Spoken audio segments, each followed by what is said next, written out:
fresh game and play it on my ASMR channel and do some ASMR with it, because a lot of the game doesn't really have that much sound. It doesn't have to be too kind of action-packed or anything like that. And I already have a lot of content going out on my main channel, so I thought that this could be an ASMR series. And I hope you guys agree that I think it is an awesome choice. You should agree that I think that, but I hope you also agree with me. So let's start a new game. We're going to go ourselves, we'll call ourselves the ASMRCast, because we are a people that need to work on fantastic stuff together. We need to think of a super relaxing flag that we can use. I think you can actually add, I can add the ASMRcast flag. I think that is a possibility, so if it is, then I'm sure someone will tell me how to do that, so we'll leave it as the default for now, and then we'll change that if we can work out exactly how to do that and make the ASMRcast logo be the flag for us. We'll play the career mode, because that gives us a chance to experience the whole game, and you can all kind of enjoy that with me, which will be really exciting. We'll just go through it together and have some fun. In career mode, you have to manage all aspects of your space program. Funds, reputation and science are all active, and contacts are available at mission control. We'll play a normal game and we'll start it. This is really cool. I don't know what they've done to this game, because I haven't played it for a super long time, but it was really fun. I was working on a really cool idea for a moon rover that was actually part of the fuselage. It was very cool. I'll see if I can recreate that for you, but anyway, let's carry on and start playing. Sit back and relax, guys. We're going to be going to space. Yeah. Welcome to the Space Center. Nice to meet you. I'm Gene Kerman, Flight Director and your guide for this quick introduction. This is the Space Center. From here, you can manage all aspects of the space program. Feel free to have a look around. Hold the right mouse button to move the camera, or use the arrow keys. Awesome. Right-click over the Space Center facilities to view more about them, and left-click when you're ready to head inside. Awesome. If you need information, check out the training section on the main menu. Thanks, I've got it. Perfect. Okay, so there's loads of new things here. Research points, I think, maybe money, maybe, I'm not sure. So we have a vessel area. That's the runway. Okay, there's a runway there. This is the launch pad over here. This is the vehicle assembly building here. This is the tracking station for looking after things and making sure everything stays safe. This is R&D. This is astronaut complex, and this is the space plane hangar. So this is where you build space planes that take off using this thing. This is the base that you build rockets which take off on there. And then the tracking station, and it is there, and then this is the research department, and then this is the astronaut complex. So I guess the place we'll be going to start off with is here, unless there's anything else that we're missing. There's some bits and pieces over there, but no, I think this is the first port of call is to go into R&D, so let's do that. Oh, this isn't R&D, whoops daisy. I made a mistake. This one, I think. Yeah, right, okay, so we have the start thing, we have some basic stuff, and then we can sort of buy some new things as we go. But there's currently nothing that we can buy, because we are currently just starting the game out, and we need to start achieving these things over here. Contracts. Set altitude record, set speed record, set distance record, a land distance of 5,000 meters from Kerbal. I think we can do all three of those in one go. So we will go into our vehicle assembly building, and we will just build a vehicle to start off with. I think this is going to be like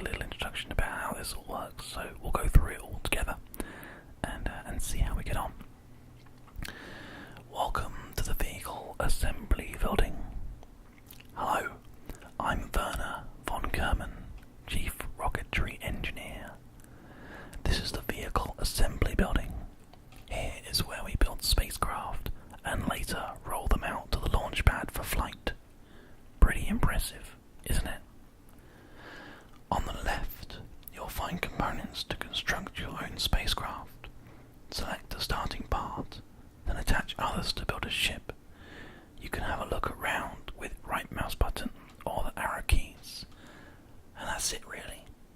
It's not as if it were rocket science. Oh, maybe it is. Anyhow, if you need more in-depth explanation of how to build, have a look at the training section at the main menu. Got it. Oh, there's like an engineer's report and stuff down here. Nothing to report, nothing to see either. That's so awesome. Can you like look at these? Oh, these are just like the open contracts. I guess we have to just like do those first before we can do anything else. It looks like maybe. Right, so let's get our command pad out. Command pod, sorry. That's the thing that's going to hold our dudes inside it. Now, what we need to do is we need to basically be able to land and stuff and do some cool things. So we've got an engine, we've got some structures, we've got a parachute. So if we're going to land, we need a parachute. That's very important. And then if we're going to be landing, we need decouplers. Actually, no, we don't. To start off with, I don't think actually. Or a mystery goo containment unit. I like the idea of popping one of those on here, just so we can like get just a little bit of information out if we need to. Let's pop that on there. We just like that's basically the mystery goo. For anybody who doesn't know how this game works, essentially, you are building spaceships to go to various different planets and things, and building satellites and all this really like super awesome, fantastic stuff. But at the same time, you can do research by exposing various chemicals and organic matter to atmospheres on different planets and stuff, and you get research points for doing that. And the more research points you gather, the more things you can unlock through the tech tree, and therefore the more complicated machines that you can build to fly with. So it's very useful. Hopefully you had a chance to read the manufacturing information as I've been sitting here talking to you about it. But it also does look like ships cost money, so that's costing us 800, but I think it'll probably be quite useful. It was something one of our engineers came up on dumpster diving. Watching the goo behave, so it's different situations, could be for educational, so yeah, that's awesome. So what we need to do is we need to try and essentially we need to put this on here, which is fine, we can do that. And then we've also got to try to build some kind of legs to land on, I think. So I'm going to do this because I think that is like going to be quite a cool way of doing it. Because essentially like landing on top of that rocket can be really, really very dangerous. So let's go with we'll go with the tripod design. I think the tripod's probably the most stable. We'll do the tripod design. There we go. We'll try and put them like, we could have them like really low, but let's connect them up like to there, and then have one that kind of all sit like that. There we go. So there is now the ability for this thing to fly and to hopefully land and be landing not onto the jet, because that would be an absolute nightmare. But it's going to cost us 2,292 of these, whatever they are. We've got 25,000 of them, so it's not going to cost us a crazy amount of money, which is good. So we're going to launch. Now, you guys saw the different things that we had to do to be able to get this guy to work. One thing that I need to do is change my staging to make sure that igniting the rocket and opening parachute are not on the same thing.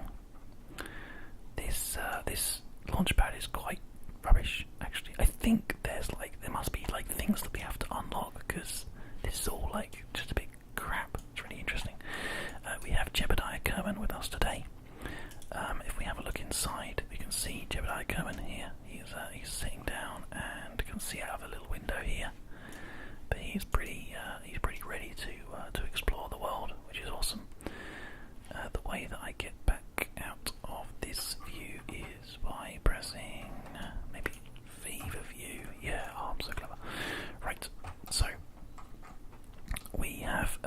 the ability to increase and decrease our throttle by shift and control, as you can see here.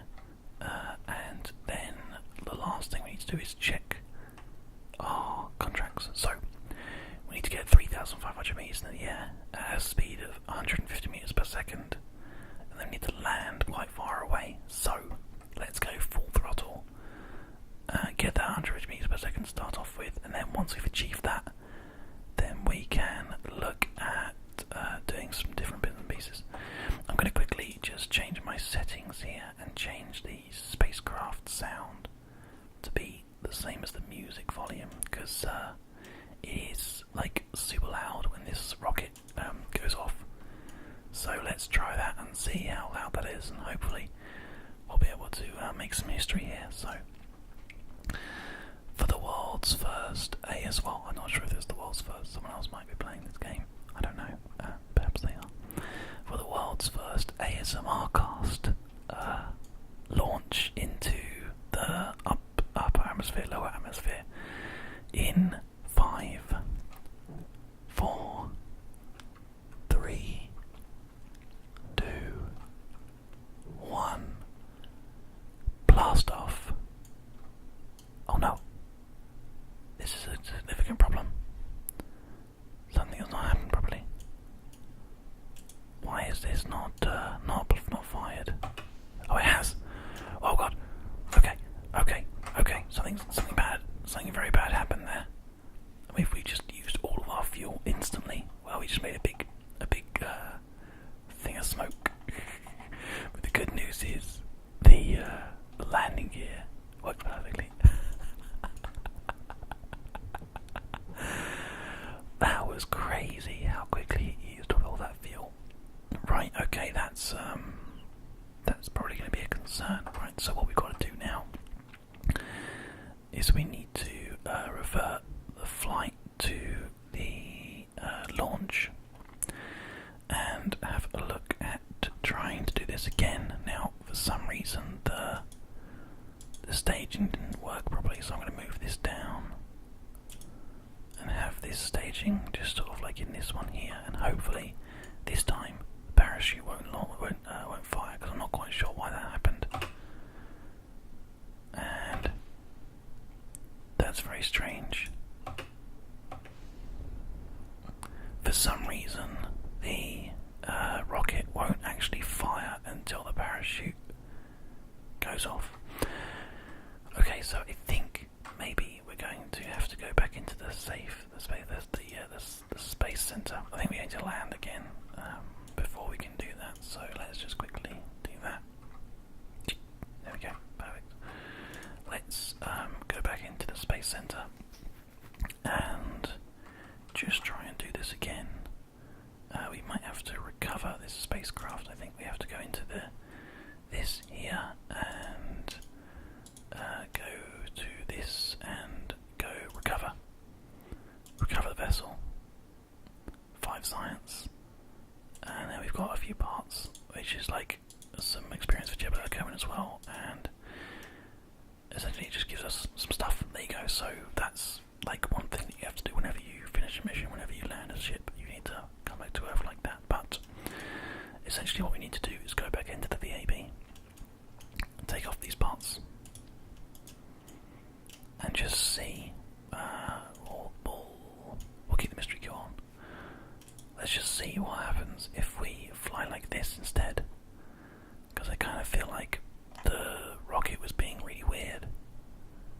If we let's make a second stage again, put that in there. Now if we bring the throttle right down and fire the rocket, it's interesting. That is very interesting. That's not working. I'm sure that there is a significant reason as to why that smoke is so cool. I'm sure there is a significant reason as to why that is not working. Maybe we need to be doing this bit here on the VAB. So let's try that. Let's go back to the Space Center. We'll just leave that there for now. We can recover that at a later stage when we need to get some money. Again, we'll probably do that after we finish working on this. nice. Now let's have a look here. If we do this here,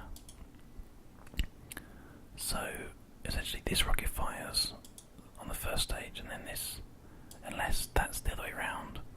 I think I know what I'm doing wrong. I think the rocket needs to be on number 1, like it counts down 3, 2, 1, 0. Maybe that's what we needed to do. Okay. Clear, recover entire spacecraft. Oh, nice.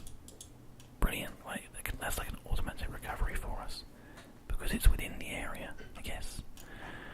Alright, well, it looks like maybe this is now the right way round. So let's give it a go, shall we? I can't believe I did that. That's very embarrassing. So the rocket has fired. Has really fired. Okay, I'm just trying to hold it up. I'm trying to get the right amount of height. I think the contract for the speed record is good. And the altitude record is good. And the distance record is the last thing that we need to do. So there are different controls that you have whilst you're flying. You can move your ship around by using the WASD controls. And essentially the important thing to do is to lock your vehicle in on a position. We don't have any way of doing that, I don't think, though. We don't have any LCS. Do we have any SAS? Q, isn't it? No, I'm not sure what the button was. Essentially, this game is not going to punish us too much for failing to do certain things, but the good thing is we've got 5 contracts complete, apparently. I don't know what the other ones are. Oh, there's more down here, look. Wow, okay, we did 5 contracts already. That's brilliant. We're going to end up landing in the water, actually. But that's good because that means that we've managed to achieve the first 5 contracts. We've actually got to do a few more things and get much further away if we can. So that's something we'll look at doing in a minute. But as I was saying before, there are, for people who don't know about space and stuff like that, there are RCS and SAS. Now, RCS is like little air sort of thrusters that you can fit on your ship for slow maneuvers in space. And our parachute just opened up, as you can see there. Isn't that awesome? Good job. And there's SAS, which is a centrifugal force thing inside the pod here, which should work. But as you can see, there's no SAS engaged because it's unavailable. So I think this specific pod that we're in here does not have SAS to be able to work. Where's the sun? I want to just get a nice little shot of the little guy flying through the sun. Brilliant. Okay, so I can't show you that, but what I can show you is we can move the vehicle around like this. And essentially what you're going to see as we play this game is just some little tactics to minimize things like drag and turbulence, stuff like that. So what I was trying to do before, whilst we were launched, was I was trying to face the ship so that the turbulence and sort of like the forces were going to be on the back of the ship rather than the pod where Bill Kerman is living. So we have survived. We've landed in the water, which is fantastic, and we also have this little pod here. So we're going to open the mystery goo and observe the sciencey data we have here. The goo wobbles around into the container and starts to seep out the holes. So what we're going to do, we can actually transmit this data at the cost of a small amount of electricity, which we have available to demonstrate to you guys in here. Electric charge, as you can see, but we would only receive 30% of the value. So what we're going to do is actually keep the data, which keeps it, and then when the vessel is recovered, we then retain 100% of the science. There was a very small amount of science, but I wanted to basically just use that to get a little bit of sciencey information. So we could just start rolling around a little bit if we wanted to, but we don't really need to do that. The mission has been complete, so we are going to. Let's have a look. If we go to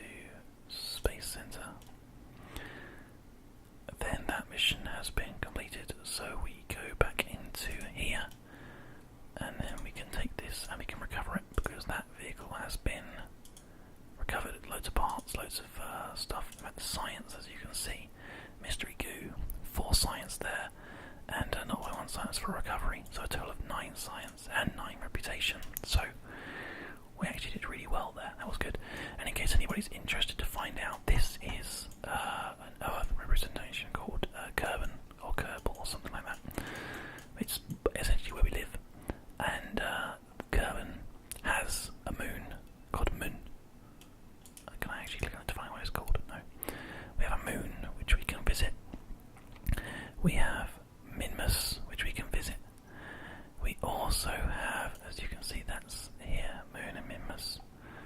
We also have a Eve that we can visit, and Moho that we can visit, and that is Kerbal, sorry, yeah, there you go, it's Kerbal.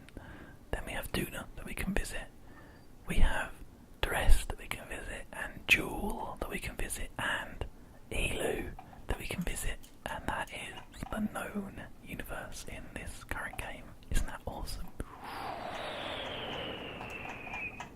Makes you feel kind of insignificant, doesn't it? I love it. Such a cool game.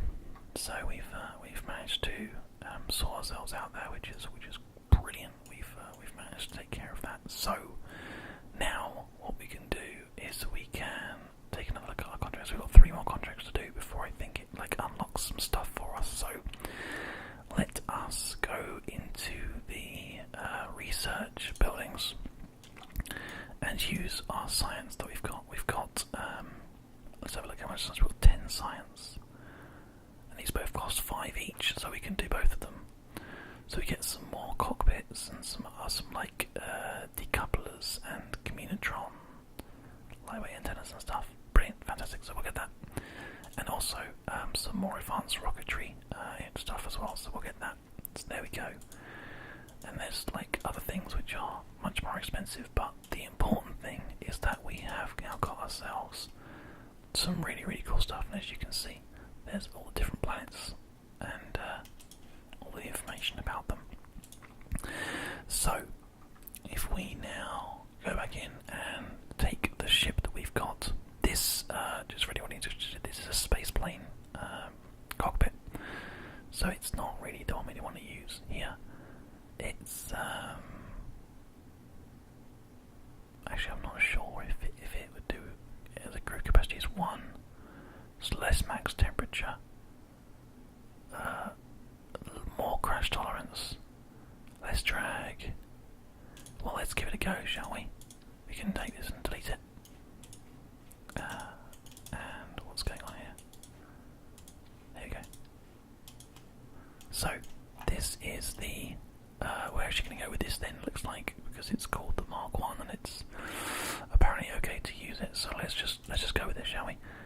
We can get fuel tanks and, as you can see, like other stuff, and reliant liquid fuel engine, mass, drag, and all this kind of stuff. It tells you like the thrust and things. So like these ones are really good actually. Even though they're called like a junkyard spacecraft parts company thing. So what we're going to do here is we are going to, I think this one is designed to be a space plane actually, because it has nowhere for a parachute to go and stuff. So we're going to use this one, the one that we normally would use. We're going to put a parachute on the top, and then we are going to fit out some science stuff because that's pretty important. So we're going to put a communitron on here. We're going to put it kind of like, I'd say, on this side, just like in the middle. And then we're going to put Mystery Goo on the other side, next to our Kerbal Space Program logo thing. In fact, we'll probably switch them around, just because we can. Because that looks quite cool next to the Kerbal Space Program logo.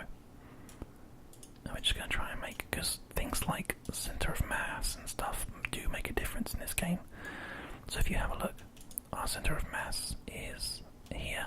It's absolutely fine in the middle. But if I went and put this here, the centre of mass is no longer in the centre of the thing where it should be. So yeah, that's something to bear in mind. So anyway, this game is like a really awesomely like technical game. I really love it. I really, really love it. Anyway, so we're going to now put a decoupler on, because this is the part that we want to take home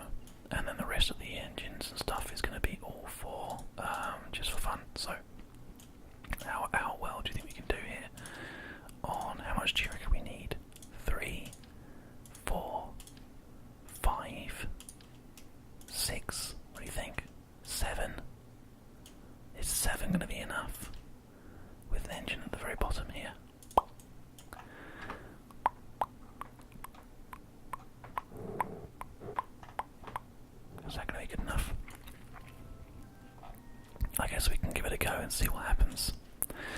Let's launch.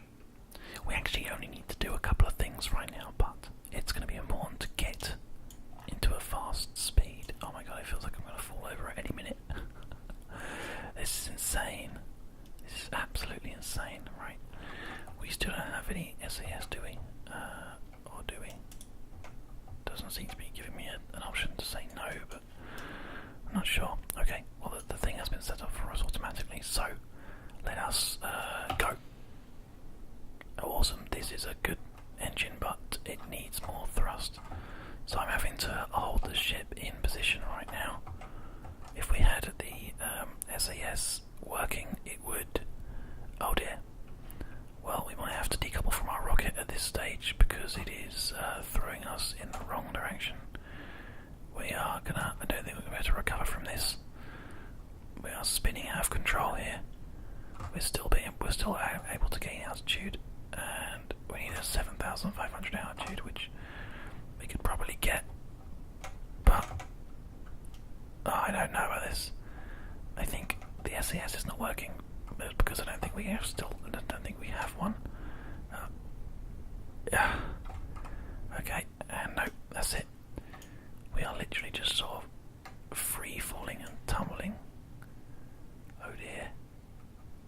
Well, at least we're managing to get a good amount of distance. I don't think we managed to get even the speed either. Anyway, well, let's get rid of that. Don't need that anymore. And bring this bad boy in, and we are going to set our parachute. I'm going to observe this materials bay. Keep the data. Set off our parachute. The turbulence there as we got spun around. Again, without SAS and stuff like that, it's really hard to control the ship's like heading and stuff like that. I'm going to observe the mystery goo. I'm going to keep that data, and then we're going to just keep the. We don't need to worry about the communication. It's not important, but what is important is that we have successfully